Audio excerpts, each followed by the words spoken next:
Hello, everyone. My name is Mary Angela Saavedra. I'm the director of the Center on the Hill, and it is time for another episode of Tell Me Something Good. Now, with special guests, I'm very excited to be joined today by John Wilkinson. He is the pastor of Presbyterian Church Chestnut Hill. Thanks so much for joining us, John.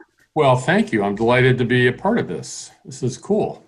So glad to have you. So for those of you who've never watched before, I have a game called Storywise, and it is 144 thoughtful ways to connect with a fellow human. I pick 3 cards at random, as I've done today, and then we're going to talk about them. After you watch, you're going to email your answers and thoughts to me and join the conversation. So without further ado, let's get started. Here's my first image. It's a little hard to see. It's kind of a crazy costume and a guy standing next to this guy in a crazy costume with some balloons. And this says, something silly you were really into as a child. And I liked a lot of silly things when I was a child. But my favorite that honestly, when I became a preschool teacher in my early 20s, I was able to get back into, which made me very happy, was Play-Doh. I loved everything Play-Doh related. I had like the Play-Doh hair salon where you shoved the Play-Doh in the little character and cranked it up and then cut their hair.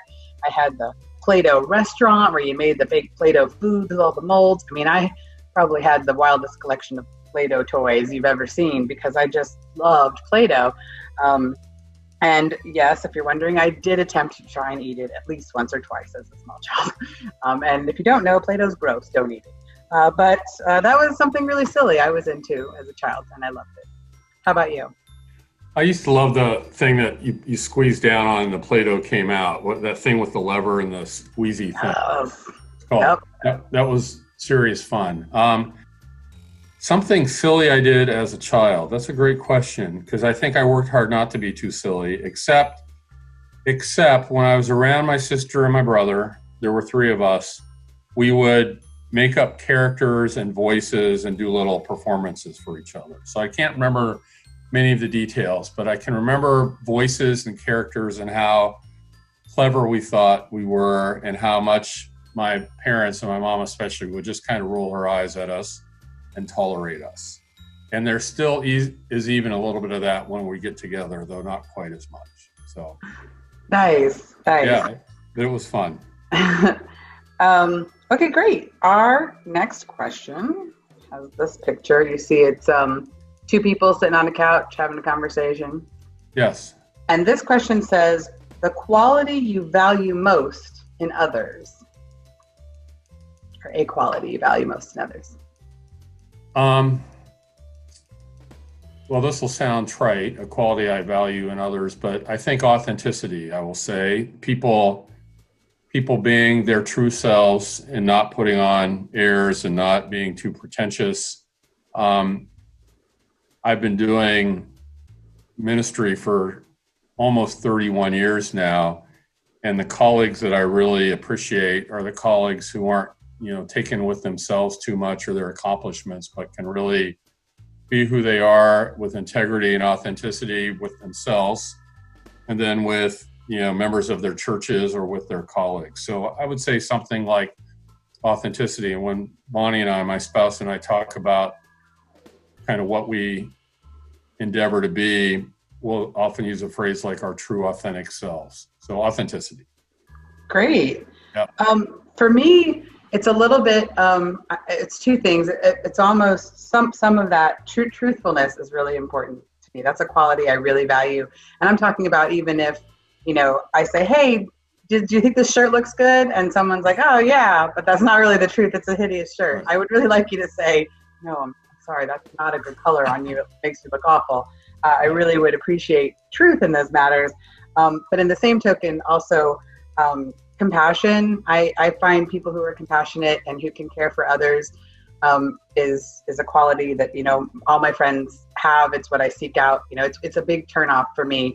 If I meet somebody and I can tell they're not compassionate or, they act in a way that's not compassionate, then I'm kind of like, okay, I'm going to put distance between me and you because you're not the kind of person that I want to be surrounded by. It's a big, important quality to me.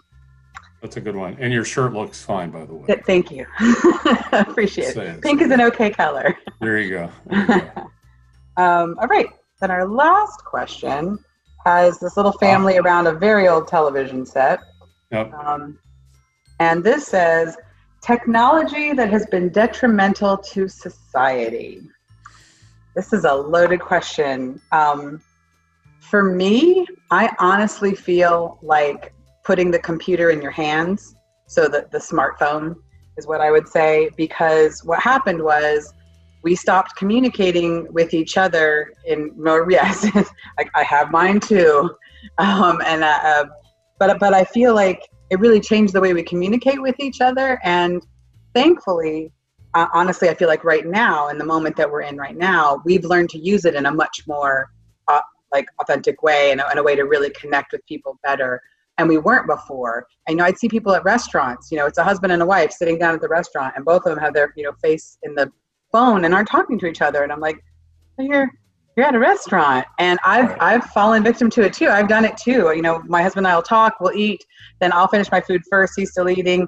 And so then I pick up my phone and I'm like, what am I doing? You're sitting right in front of me. I need to stop doing that. And so, also, news is immediately accessible, right in the palm of our hand. And I feel like sometimes when you hear things is important to how you react to them or how you deal with them. So having that instant access, I think, has been a little bit of a detriment. And now people don't have to go home to post something on the internet. You can be right out, wherever you are, and be immediately into it. So I think some of those, they have positive sides. I don't want to say all of that's negative. And definitely right now, like I said, it makes me very happy to see that we're embracing the technology and using it in a better way to really maintain connection. But I think for a long time we weren't, and it was definitely didn't have the best impact on society at first. But I see us rolling out of that. How about you? Well, I would say something similar to that, and in a couple different ways. And I don't want to sound like, get off my lawn guy. But I'm reading a book now by Robert Caro, who wrote all these biographies of Lyndon Johnson, and he still writes longhand, and it has some pictures of his work where he'll write a sentence and scratch it out and put words in. And that's how I, 30 years ago or more, how I wrote stuff. And while I don't miss that, writing on a computer sometimes makes you lose that creative process of you start with this sentence and you end with that sentence, and a computer kind of makes you forget all of that work to get from A to B. So there's that piece of it. Not that I want to go back, but that I try to be mindful about that. And I think the same thing with a phone, a smartphone. I'm surely too attached to it and too reliant on it all the time, which is probably not healthy. And I'm always impressed with friends of mine who, like during Lent, will give up their technology one day a week or something like that. I think that's a healthy practice. And I hate when I get annoyed, like last night or the night before when the power went out and my internet was out. I felt like I was on stranded on a deserted island because I couldn't go to Facebook or anything like that, which is crazy. But I think, like any tool, if you use it well and wisely, it's a good thing. And if you over rely on it, I mean, today, to your point, there was a protest down Germantown Avenue, and people were live posting it. So it was cool to see that happening as it was happening.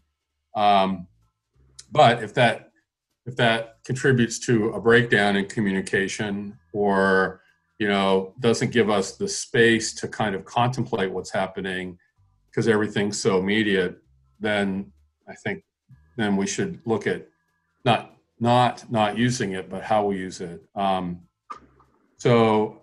It's like anything. I mean, it's not like we want to go back to, hand tools to make furniture and all that stuff, but it's how do you use those tools wisely?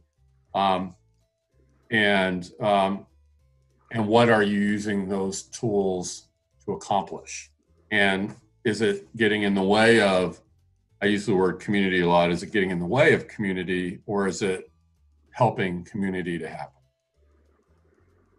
But it's a tricky thing. Smartphones are tricky things. The best of times and worst of times. It's true. It's been, for years, I have this struggle. It's a back and forth with me because right. I need it. And I like being able to reach out to my friends across the country in an instant. And, but Yeah. Right. But when Double it buzzes and you reach for it immediately as if you can't even wait 10 seconds, Right. What's wrong with that? So, Right. Yeah. um, We used to have to leave messages on a landline when you were out. Right. You didn't get those Right. messages till you got home, and it was okay. It was okay. That's right. That's right. Well, thank you so much for your thoughts on that. For everybody who's watching at home, I'll recap our questions. Today we asked something silly you were really into as a child, the quality you value most in others, and technology that has been detrimental to society. Email your thoughts to me at msavedra@chestnuthillpres.org. That's msavedra@chestnuthillpres.org. Join the conversation. Thank you, John, so much for being with us today. I really appreciate your time. Terrifically great fun. Thanks, Mary Angela. Absolutely. Have a great rest of your day, everybody. Thanks for watching. Peace out. Take care.